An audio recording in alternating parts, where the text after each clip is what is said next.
affiliate of San Miguel Corporation. We think customers.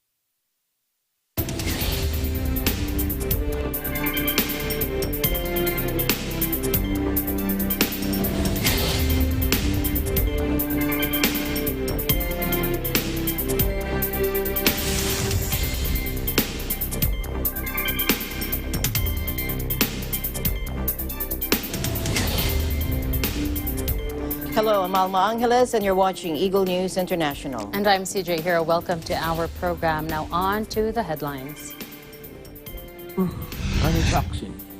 President Duterte has renewed his call for universal access to coronavirus disease vaccine during his address at the UN General Assembly, telling the international community that leaving poor countries out would be gross injustice. South Korea's capital, Seoul, announced more restrictions, ordering most establishments and shops closed at 9 p.m. The world passed a grim milestone of 1.5 million coronavirus deaths as several nations plan to deliver much hoped for vaccines early next year to break the cycle of lockdowns and restrictions. President-elect Joe Biden says he'll ask all Americans to wear masks for 100 days, and he also asked the government's top infectious disease specialist, Anthony Fauci, to remain in his post and join his COVID-19 team after he takes office.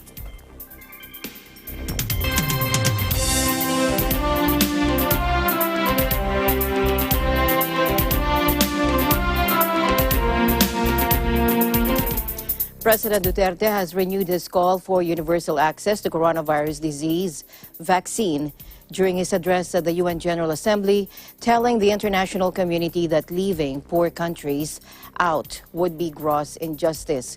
He also asked that life-saving services and products be made accessible to the most vulnerable, to the most least. Take a look. Vaccine.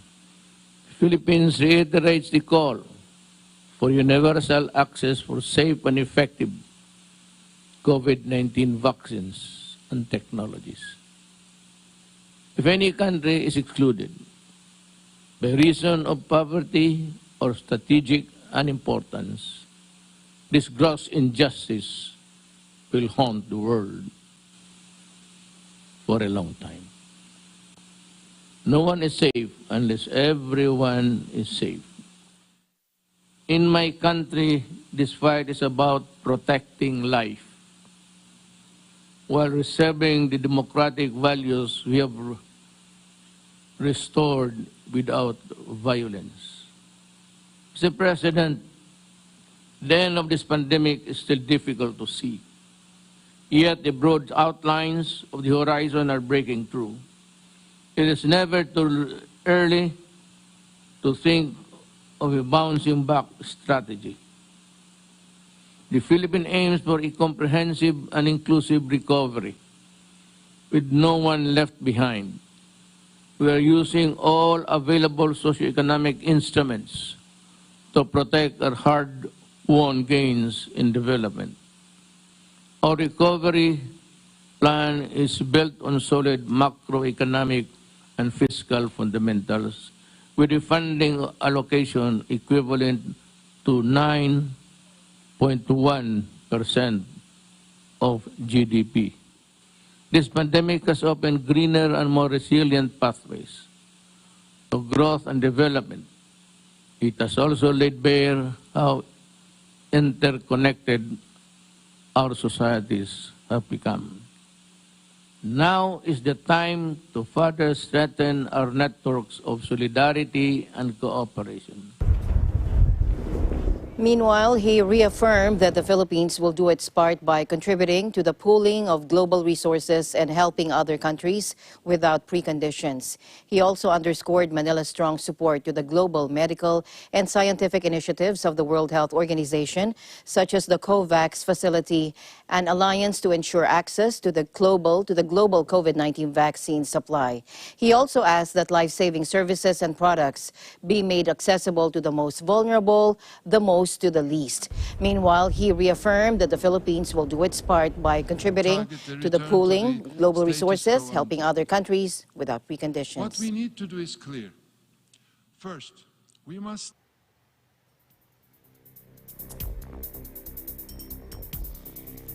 The world passed the grim milestone of 1.5 million coronavirus deaths on Thursday, as several nations plan to deliver much hoped-for vaccines early next year to break the cycle of lockdowns and restrictions.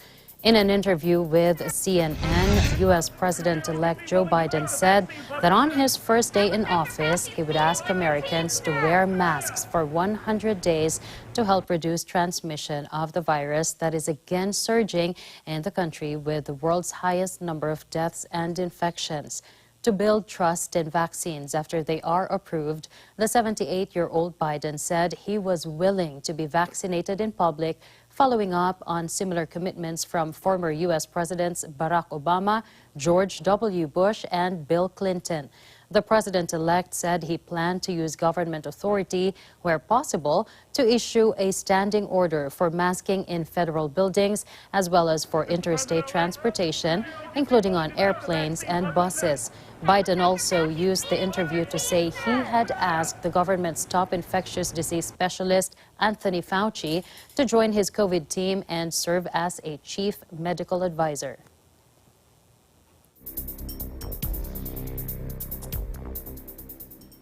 However, in a sign of the difficult work ahead, California announced new statewide bans on gatherings and non-essential activities as hospitals in the nation's most populous state face being overwhelmed. Here's California Governor Gavin Newsom. We are announcing and introducing a regional stay-at-home order in the state of California, fundamentally predicated on the need to stop gathering with people outside of your household, to do what you can to keep most of your activities outside. Just in the last 14 days, close to 1,000 Californians have lost their lives due to COVID-19.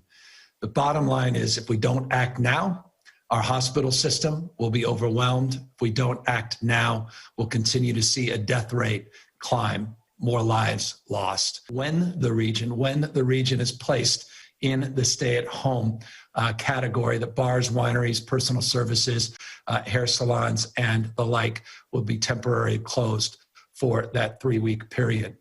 Those sectors that will remain open in this new criteria include schools, bars closed, schools opened that have received waivers with the appropriate oversight and safety protocols. That yesterday we're reporting 18,591 new cases of COVID-19. That's an average now north of 15,121, the 7-day average, among the highest we have seen since the beginning of this pandemic. The effects of Thanksgiving, they have not yet been felt. They will be felt in a number of weeks. Anger has been rising in some parts of the state, including Los Angeles County, where the recent outdoor dining ban and closure of playgrounds have drawn heavy criticism and lawsuits, with some cities openly discussing ways to defy the limits. Governor Newsom warned state funds could be withheld from counties that fail to enforce the measures. In another coronavirus update, Iran said its novel coronavirus infection surpassed 1 million cases as the authorities consider easing restrictions in many parts of the Middle East's hardest-hit country. The Islamic Republic has recorded 1,003,494 COVID-19 infections since announcing its first cases in February, according to the ministry spokeswoman Sima Sadatlari on a state television interview. The novel coronavirus has killed 49,348 people in Iran over the same period of time, according to official figures. But by the admission of some officials, including Health Minister Saeed Namaki, these figures are much lower than the actual number. In the past 24 hours, the virus caused 358 new deaths in the country, with a population of more than 80 million and 13,922 new cases of infection. The number of fatalities, however, appears to have slightly eased in the past days after soaring to a daily average of more than 400 for much of November. COVID-19 first surfaced in Iran on February 19, when authorities said it claimed the lives of 2 elderly people in Qom, a Shiite holy city south of the capital. They were the first confirmed deaths from the disease in the Middle East.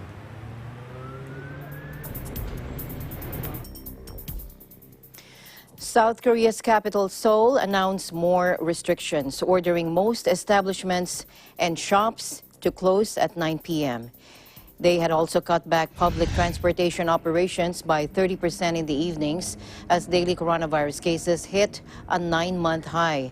Acting Seoul Mayor Seo Jong-yap said shops, theaters, libraries, and establishments that had not been under existing restrictions after 9 p.m. will be asked to shut down, as well as all city-run facilities regardless of hours. Prime Minister Chang Shi-kyun said despite tougher restrictions imposed 10 days ago, the rise in cases remained uncontainable. Health authorities reported 629 new coronavirus infections, the highest in South Korea since the first wave peaked in February and early March, with 291 of the 600 community infections reported in Seoul.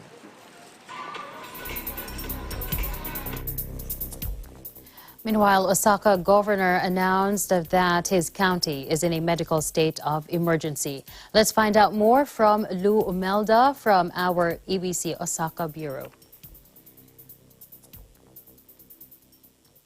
Yes, Governor Hirofumi Yoshimura from Osaka announced this morning that the whole Osaka prefecture will be in a state of emergency, raising the virus alert from yellow to red, a first after its implementation in May 2020. This is due to the surge in new infections and a worsening shortage of hospital beds for COVID-19 patients, which also signifies how the medical system is on the brink of collapse. Yesterday, December 3rd, 386 new COVID-19 cases were reported in Osaka and 533 new cases from the capital, Tokyo. Restrictions will be placed on trips that cross the prefectural border. Osaka will also be temporarily excluded from the Go to Travel campaign, a travel subsidy campaign by the government of Japan. Just a quick question. How is the coronavirus situation there in Osaka, and what does the red alert status mean with regards to the coronavirus situations there in Osaka? Yes, officials fear that the 70% of hospital beds will soon be filled with patients with serious symptoms if the increase in cases continues. Under the Osaka Prefecture's standards with regards to the coronavirus situation, a serious stage, this one requires a red alert status.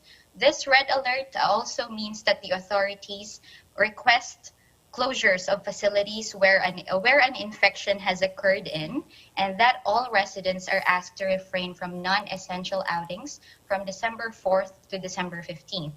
Restrictions also will be temporarily implemented with regards to the Go to Travel campaign in the government of Japan.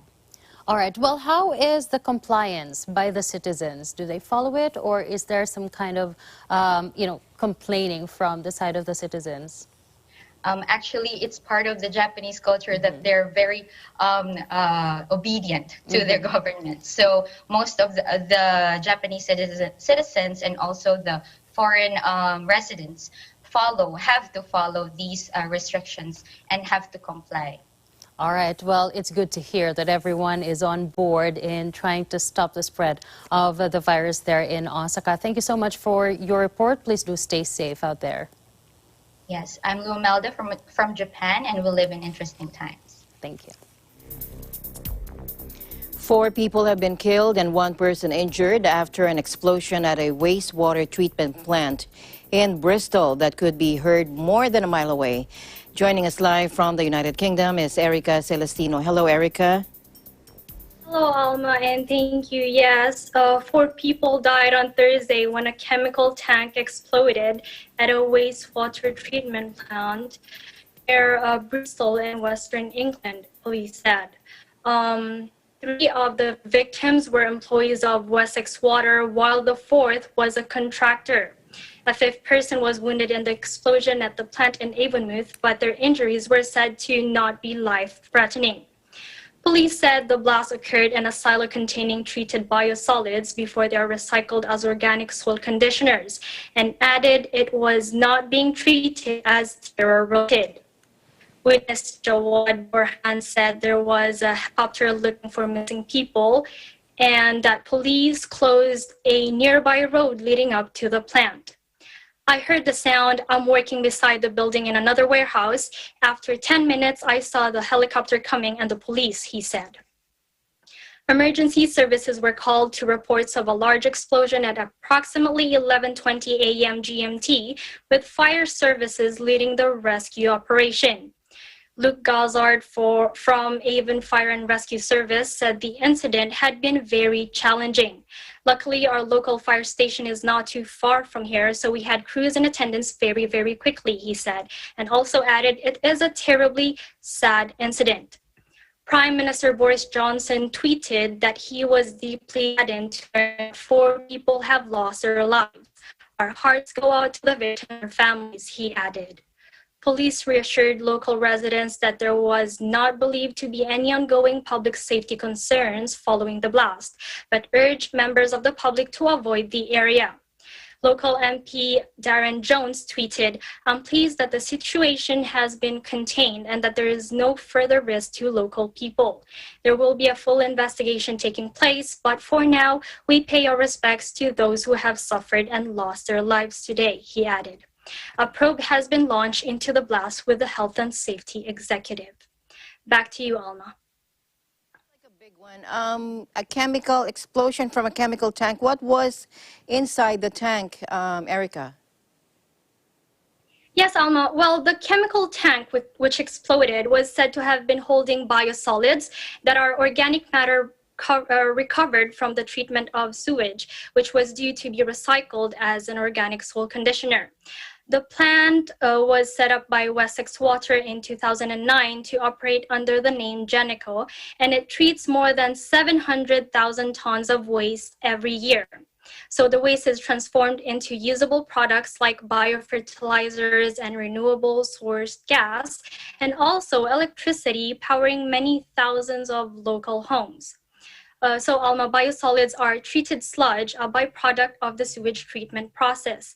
And according to Wessex Water, the sludge is treated in anaerobic digesters, oxygen-free tanks, to produce agricultural fertilizers and renewable energy. Must have been a big one. Yes, Alma. Well, Kieran Jenkins, who works nearby, said he was inside a warehouse when he heard a big bang, and the whole warehouse was shaking, and said that they literally stood there in shock. Wow. All right. Thank you very much, Erica, and we look forward to following up on this developing story. Thank you very much. Take care.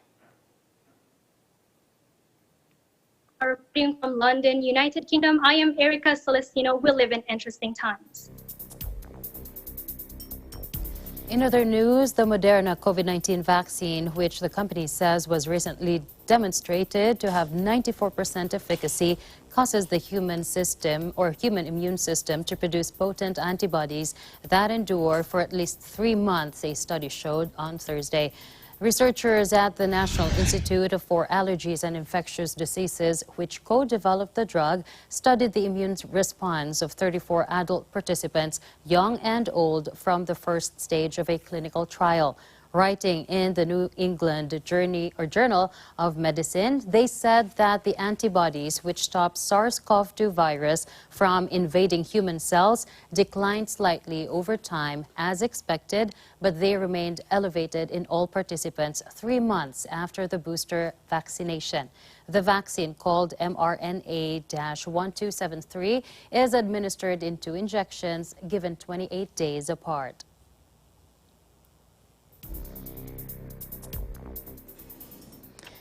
And flash floods have claimed at least 9 lives in southern Thailand. Joining us live from Bangkok, here is Cristel Mapa. Hello, Cristel. Hi, Alma and CJ. Flash floods have claimed at least 9 lives in southern Thailand and affected 500,000 people, officials said Thursday, as the region braced for even more rain. The deaths all came in Nakhon Si Thammarat province, where a state of emergency has been declared. The youngest victim was just 5 years old. Scores of homes have been damaged and more than 500,000 people from 210,000 households are affected. Almost 150,000 hectares of farmland is underwater. Nakhon Si Thammarat Governor Kaison Visitwong said, "This year is the worst we've seen here in 50 years. The main airport remained open to flights but was surrounded by water. Military vehicles were ferrying passengers to the terminal. 6 other provinces, Narathiwat, Songkhla, Patani, Suratani, Chumphon, and Patalu, were also experiencing flooding. Heavy rain began a week earlier and was expected to continue over the coming days as a strong monsoon sits over the Gulf of Thailand and a low-pressure system in the Strait of Malacca." Government spokesman Anucha Burapai Sri said Prime Minister Prayut Chan-o-cha had instructed the relevant agencies and local authorities to continue monitoring flood-prone areas. Back to you, Alma. All right, thank you very much. Thank you for your time. Have a great weekend. Cristel. You too, and CJ. Reporting live from Thailand, this is Cristel Mapa. We live in interesting times. And in other news, a group of independent United Nations experts on Thursday urged France to revise its controversial proposed security law, branding it incompatible with international human rights legislation. The 5 UN special rapporteurs who do not speak for the global body but report their findings to the Human Rights Council said the draft law should be comprehensively revised. The bill's Article 22 would allow drone surveillance for security purposes, while Article 24 would criminalize publishing images of on-duty police with the intent of harming their physical or psychological integrity. The French government has come under increasing pressure to scrap or revise the bill as outrage has grown over a highly publicized case of police violence. 4 French police officers were charged this week after being caught on camera beating black music producer Michel Zecler and showering him with racial abuse. Thousands, meanwhile, demonstrated against the proposals at the weekend, some rallies turning violent and leaving dozens injured. Though the UN experts welcomed a planned rewrite of Article 24, they urged the French government to undertake a comprehensive evaluation of the entire bill's compatibility with international law. In other news, customs officers on Friday seized over 35,000 tablets of illegal drugs worth 1.8 million pesos at the Ninoy Aquino International Airport. In a statement, the Bureau of Customs said officers discovered a total of 35,345 diazepam or Valium and nitrazepam or Mogadon tablets during an inspection and examination of parcels in a cargo warehouse at the airport. Records showed the cargo was shipped by a certain Mustaza and brother from Pakistan and was misdeclared as healthcare products. Diazepam and nitrazepam are considered as highly regulated drugs due to their addictive properties and characteristics as stated in the 1971 UN Single Convention on Psychotropic Substances. The seized tablets were turned over to the Philippine Drug Enforcement Agency, or PDEA, on Friday for further investigation, case profiling, and build-up against personalities involved in the unlawful and fraudulent importation. Israel warned of an increased threat against its citizens abroad following Iran's call to avenge last week's assassination of its top nuclear scientist. The death of Mohsen Fakhrizadeh, killed in a bomb and gun attack on a major road outside Tehran on Friday, has been blamed in part on Israel's Mossad spy agency by the Islamic Republic.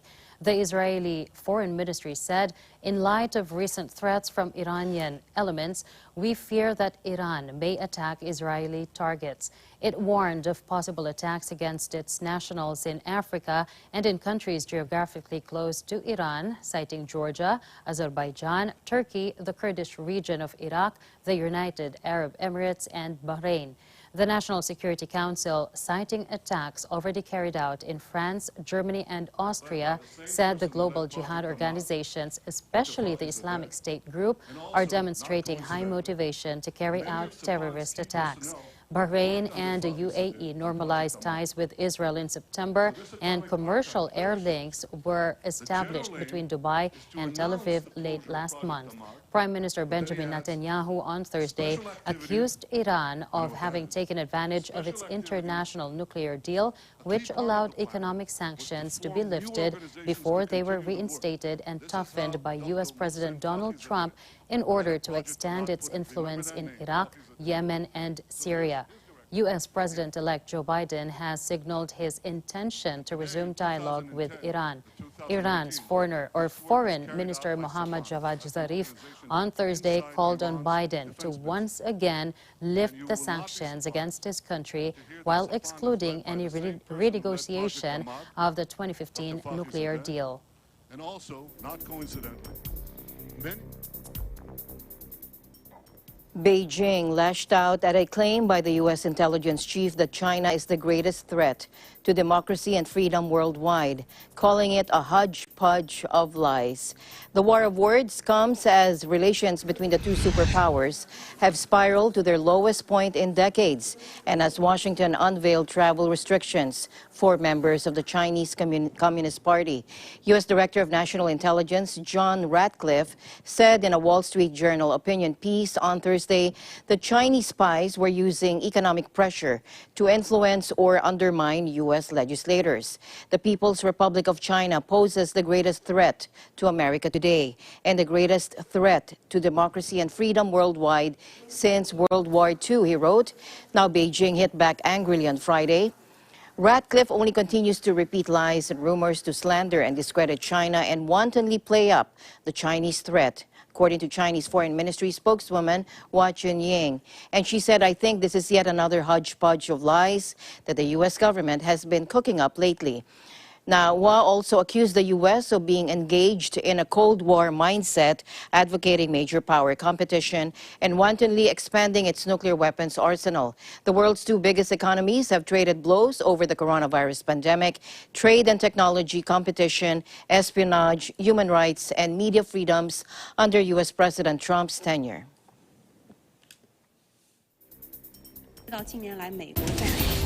Eagle News will be right back. Stay tuned.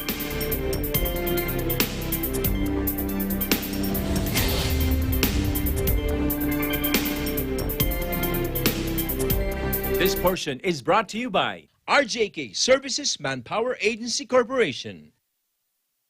Bank of Commerce. What we are is personal banking, where we understand that every deposit is your hard-earned money. Every loan is for good reason. Every service aids in your convenience. Every business of ours is meant to grow yours. We hear you, feel you, and we act on your every banking need. Bank of Commerce, an affiliate of San Miguel Corporation.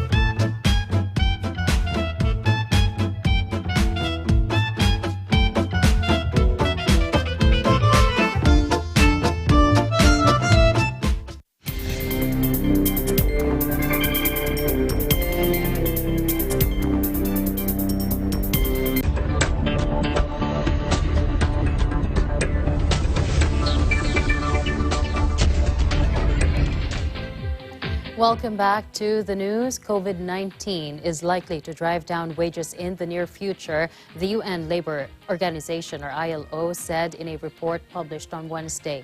Covering more than 130 countries, it found monthly wages fell or grew more slowly during the first 6 months of the year due to the pandemic in 2/3 of the countries for which official data was available. ILO Chief Guy Ryder said recovery from the pandemic must be human-centered with wage policies that take into account job sustainability while also addressing inequalities. Watch this.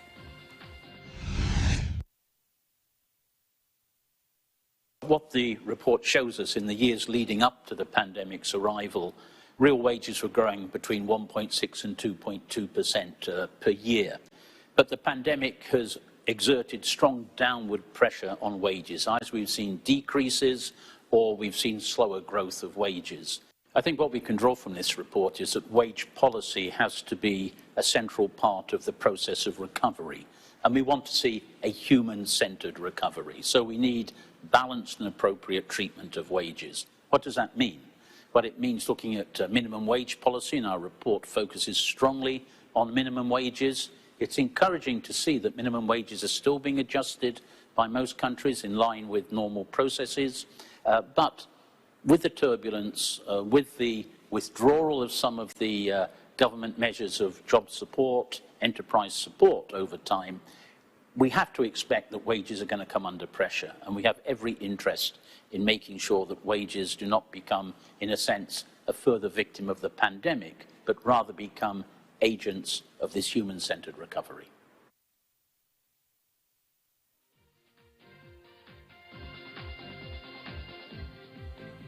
In aviation news, David Seymour, Chief Operating Officer at American Airlines, says the airline is confident the aircraft is safe after completing a public demonstration flight of the Boeing 737 MAX plane, taking off from Dallas and landing in Tulsa after being grounded for 20 months following 2 deadly crashes.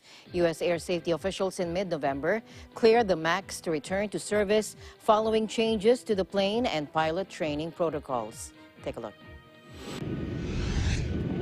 If our pilots, along with the APA, the FAA, and our safety team are confident the aircraft is safe, we are confident it is ready to be returned to service.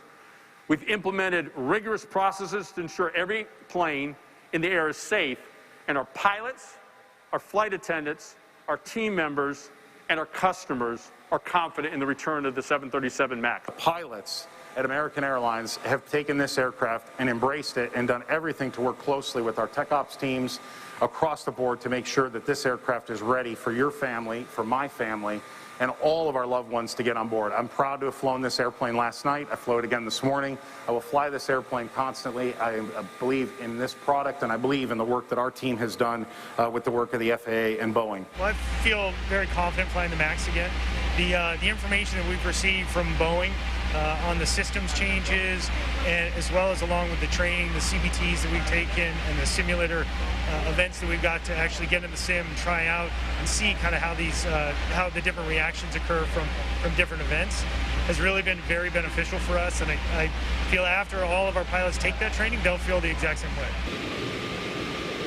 The promotional flight, which included AFP among other media, departed near 16:10 GMT from Dallas and landed about 50 minutes later in Tulsa, Oklahoma. After encountering some turbulence along the way, the MAX had been a cash cow for Boeing prior to the Lion Air and Ethiopian Airlines crashes that together claimed 346 lives. Now, those calamities plunged the aerospace giant into a crisis worsened by the coronavirus and its devastating impact on commercial air travel. After the lengthy grounding following 2 deadly crashes, the U.S. Federal Aviation Administration in mid-November cleared the MAX to return to service following upgrades to the plane and pilot training protocols. Brazilian authorities have also okayed the MAX to fly again, while European officials are expected to approve the MAX's return by the end of January next year. China, meanwhile, remains the main mystery as far as when it expects the MAX to fly again. American Airlines plans an initial commercial flight on December 29.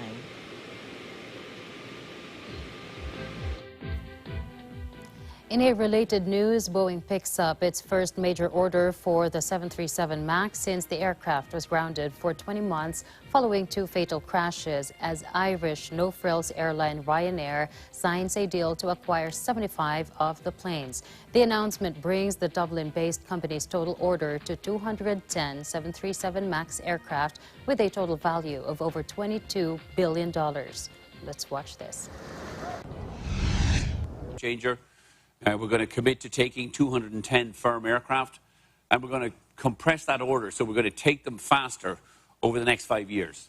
We're convinced that Dave, Stan, and the team in Seattle will be able to deliver the first of these aircraft early in the spring.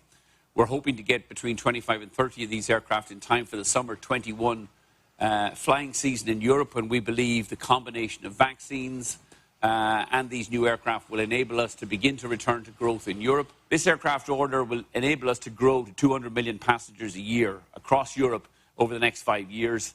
And I'm very proud we have Ray Conway here, who leads our safety division. We have an unblemished 35-year safety record, and that is absolutely key to the partnership. Everything we do with Boeing is driven by safety.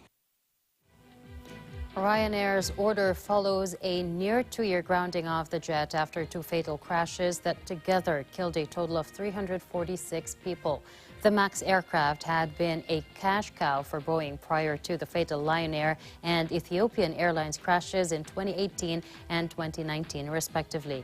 Those calamities plunged the U.S. aerospace giant into a crisis, worsened by the fallout from the deadly coronavirus pandemic, which also had a devastating impact on commercial air travel. Warner Brothers will release its entire 2021 slate of movies on HBO Max streaming and in theaters simultaneously, including The Matrix 4 and Dune, the studio announced Thursday in a landmark response to the pandemic.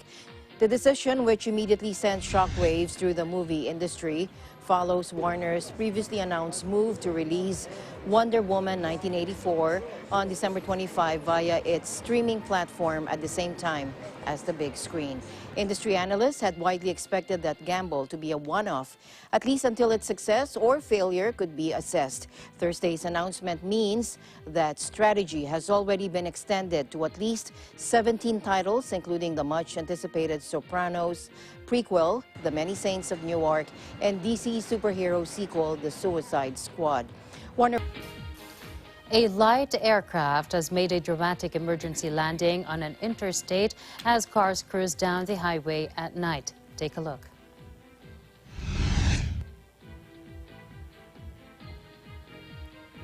Video footage posted on Twitter by the Minnesota Department of Transportation showed the pilot touch down while traveling at the same speed as the vehicles ahead and behind.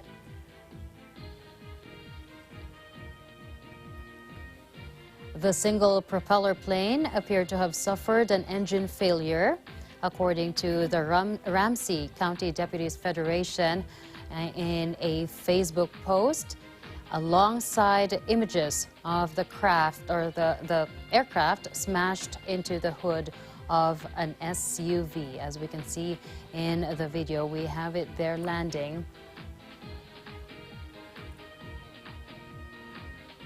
Such a dramatic footage there. No one was injured in the accident on Wednesday night on Interstate 35, a major highway in the Minneapolis area city of Arden Hills, according to the Federation. The road was blocked for several hours but reopened to traffic on Thursday morning.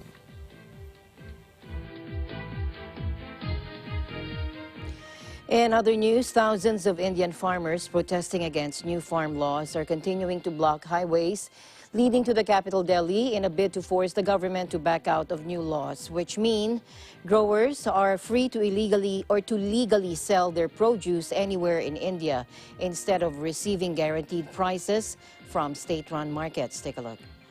Now, the plight of farmers is a major political issue in India. with thousands committing suicide in recent years due to debt and increasingly erratic weather patterns blamed on climate change. Congress leaders have argued the farming reforms will give private corporations free rein to exploit farmers, an argument echoed by the protesters. Addressing a rally on Monday, Prime Minister Narendra Modi accused the opposition of spreading misinformation about the reform package. But his government brought forward talks with farmer group representatives by 2 days on Tuesday in an effort to forestall more rallies after the protesters announced plans to blockade other routes into the city.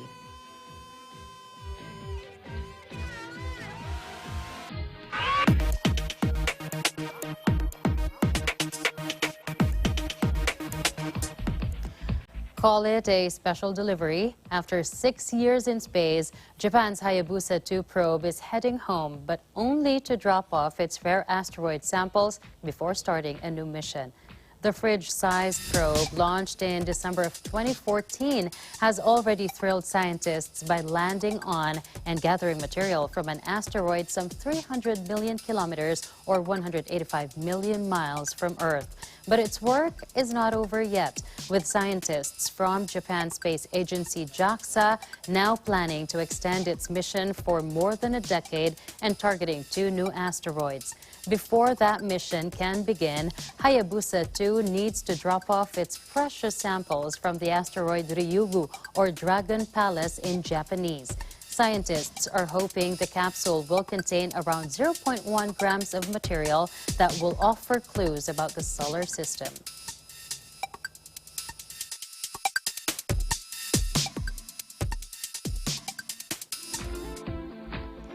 And China successfully powered up its artificial sun nuclear fusion reactor for the first time, marking a great advance in the country's nuclear power research capabilities. The HL-2M tokamak reactor is China's largest and most advanced nuclear fusion experimental research device, and scientists hope that the device can potentially unlock a powerful clean energy source. It uses a powerful magnetic field to fuse hot plasma and can reach temperatures of over 150 million degrees Celsius, according to the People's Daily, approximately 10 times hotter than the core of the sun. Located in southwestern Sichuan province and completed late last year, the reactor is often called an artificial sun on account of the enormous heat and power it produces. Now they plan to use the device in collaboration with scientists working on the International Thermonuclear Experimental Reactor, the world's largest nuclear fusion research project based in France, which is expected to be completed in 2025. Fusion is considered the holy grail of energy and is what powers our sun. It merges atomic nuclei to create massive amounts of energy, the opposite of the fission process used in atomic weapons and nuclear power plants, which splits them into fragments. Unlike fission, fusion emits no greenhouse gases and carries less risk of accidents or the theft of atomic material. But achieving fusion is both extremely difficult and prohibitively expensive, where the total cost of the total cost is estimated at around $22.5 billion US. Eagle News will be right back. Please don't go away.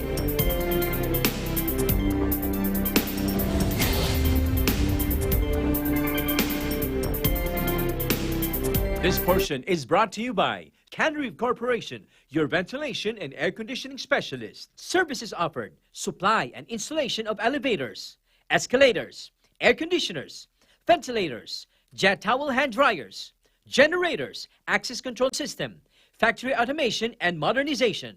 For more info, please contact Ami Kanke at 0915-263-7198 or 0998-900-3224. Mula noon hanggang ngayon, gabay natin ang MTRCB ratings sa matalino at responsableng panonood.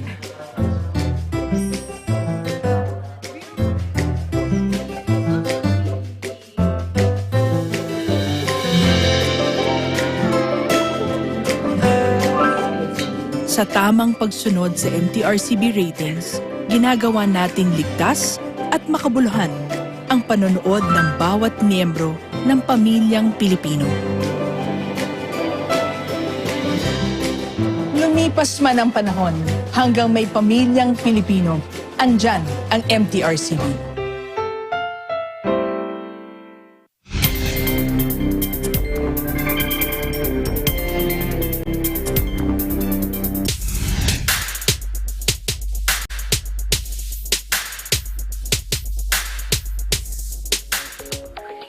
Welcome back to the news. This year is on course to be one of the 3 warmest ever recorded, the United Nations says, as the UN chief warns the world is on the brink of climate catastrophe.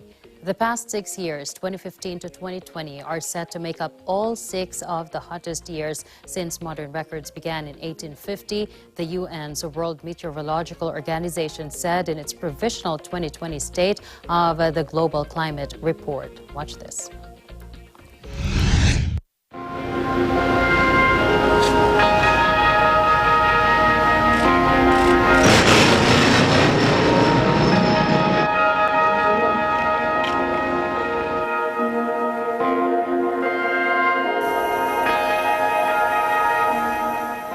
To put it simply, the state of the planet is broken.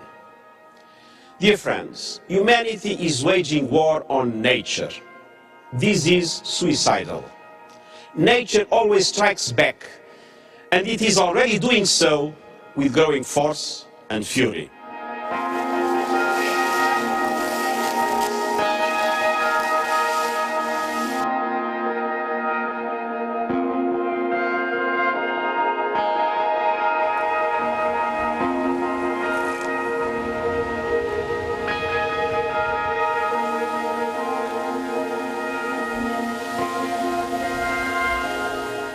"2020 was supposed to have been a super year for nature, but the pandemic has had other plans for us.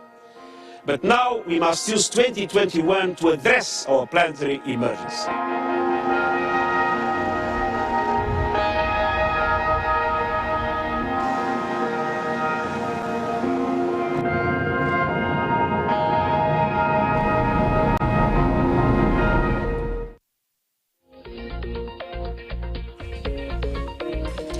In other environmental news, a dangerous Santa Ana wind event is underway Thursday, U.S. time in Southern California. And winds are whipping across mountaintops and through narrow valleys at speeds of up to 95 miles per hour.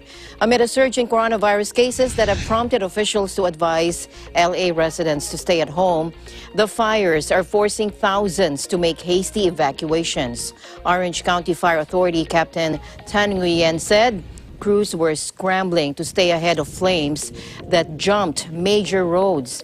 Numerous studies have linked bigger wildfires in America to climate change from the burning of coal, oil, and gas. And scientists have said climate change has made California much drier, meaning trees and other plants are more flammable. The WMO said 2020 seemed on course to be the second hottest year ever. Temperature averages across the last 5 years and across the last 10-year period are also the warmest on record. Now, Japan wants to ban sales of new petrol cars in around 15 years' time as part of efforts to reach carbon neutrality by 2050, according to reports on Thursday. The new policy could be announced as soon as next week, building on an existing push to promote electric and hybrid vehicles, the Mainichi Shimbun said without citing sources. Prime Minister Yoshihide Suga in October set a 2050 deadline for Japan to become carbon neutral, prompting big companies to draft plans on how to curb their CO2 emissions. The move has been welcomed by activists and the UN, but Japan is still heavily reliant on fossil fuels, and the government has not yet laid out details of how it will achieve this. The country's current target is to increase the share of low-emission cars sold, both hybrid and electric, to 50 to 70% by 2030 from just around 40% in 2019.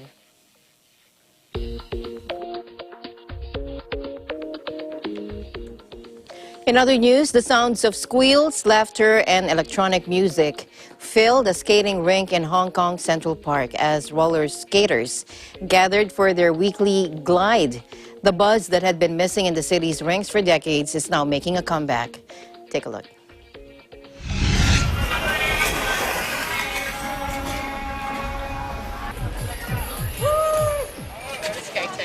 The feeling of freedom.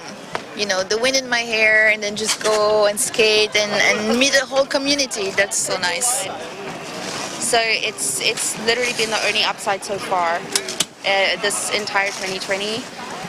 This actual picking this up and meeting the amazing friends and the community with it. So in terms of skate sales, our skate sales have definitely increased since the pandemic. So yeah, we're definitely suffering from a lack of stock at the moment. And yeah, well, we're just keeping our heads above water. Huh? Just try them on it. Roller skating is experiencing a renaissance internationally since its heights in the 1970s disco era. Many credit social media for attracting young audiences to the sport as videos of smooth dance moves on colorful retro-style skates rack up tens of thousands of views on platforms such as Instagram and TikTok. But the sport has seen a particular spike in uptake during the pandemic. Virus restrictions saw gym closures, prompting people to try out different outdoor sports that allow social distancing.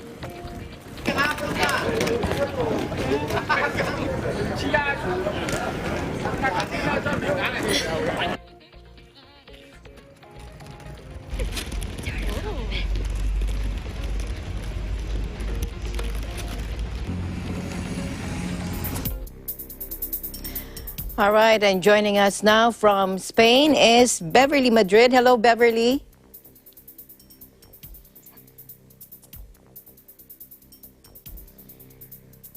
Hello, Alma. Good day. Yes, I announced that the residents and those looking after them in elderly care homes will be the first to be vaccinated when Spain begins its national immunization program early next year. Assuming the vaccines are authorized for use and stocks are available, the Spanish government will begin vaccinating its 47 million population in January, with healthcare workers and other elderly people next in line. In accordance with the terms of the ambitious plan submitted to the cabinet on Tuesday, Spain's objective is to have a large part of population immunized by mid-2021. The plans were revealed after several vaccine makers announced breakthroughs in the research for a treatment to end the pandemic that has taken nearly 1.4 million lives around the world. According to the Health Minister Salvador Illa, that in the first stage of vaccination, they will be focused on the most vulnerable group of around 2.5 million people, and the free vaccine will be handed out through the national health system and will be voluntarily received. A working group of central and regional government officials and social actors compiled a draft figures that suggest more than 20,000 elderly and disabled people died in homes between March and June. The figures published by a Spanish daily newspaper, El País, include deaths among those who had resulted positive and those suffering from symptoms compatible with COVID-19. In some regions, such as Madrid, authorities are investigating the legal complaints regarding the mismanagement in certain homes, which have continued to suffer deaths in the second wave. Health Minister Illa said Spain would have enough number of doses of the vaccine to guarantee the immunization of its entire population in 2021. Spain has been one of the worst hit by the pandemic, the EU's second highest number after France, suffering nearly 1.6 million confirmed infections and more than 43,000 deaths, even though the said figure only counts those who officially tested positive for COVID-19. Back to you, Alma. Thank you, Beverly, for your updates there. How is the citizenry reacting to the vaccine? Are they feeling optimistic? So far, they're kind of skeptical about it because it's not approved yet, and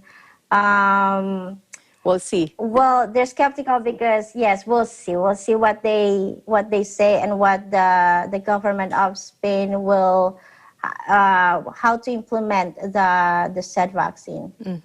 All right, thank you very much, Beverly, for your updates there in Spain. Looking forward for more. You take care. Thank you, Alma. Reporting from Barcelona, Spain, I'm Beverly Madrid. We live in interesting times.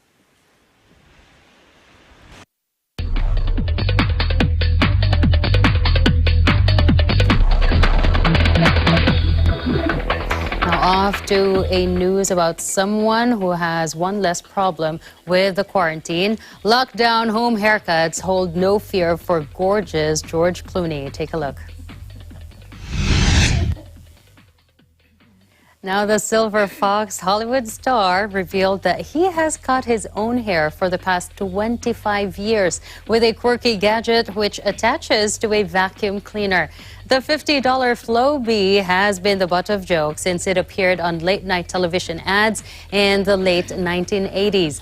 It retails for around $50, and the company said it saw sales spike at the beginning of the pandemic earlier this year as hairdressing salons were forced to shut their doors and millions of people stayed home.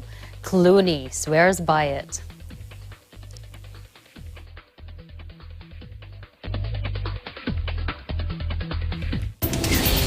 Have you seen a Flowbee yet? I haven't. You haven't? I think but it's can like, you see how big my crush is?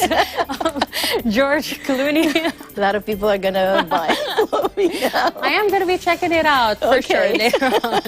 Well, that's it for tonight's broadcast. Thank you so much for joining us. I'm CJ Hero. We'll see you again tomorrow. And at the end of the day, there remains so much more to be grateful for. I'm Alma Angeles, and we live in interesting times.